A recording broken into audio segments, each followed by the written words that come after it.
I'm just wondering, Mayor, kung bakit biglang ipinush ito at this point in time. Meron bang mga nag-bring up sa, within you guys, among you Metro Manila mayors, na tumataas yung mga kaso ng, mga gulo because of mga videoke, noise, mga menor de edad na napapariwara at mga ganitong kaso. Nabe-bring up po ba lately sa inyong mga meetings?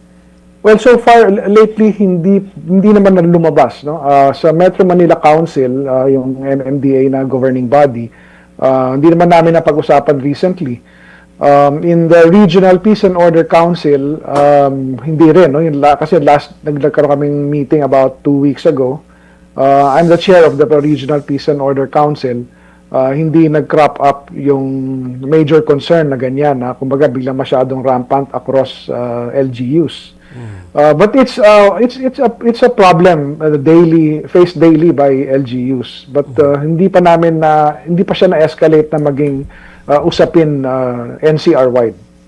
Pero Mayor, habang inaantabayanan po natin yung ibibigay na guidelines ng DILG, ibig po bang sabihin hindi muna ipapatupad etong mga pinagbabawal sa mga syudad? Ganun po ba? Unless meron ng existing na ordinansa.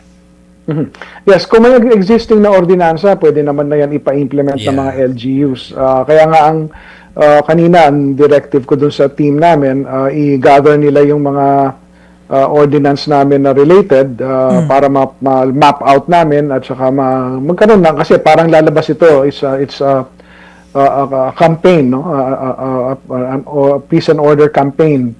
So ilalatag lang namin, we'll just organize yung implementation namin until magkaroon ng uniform guidelines applicable across the NCR.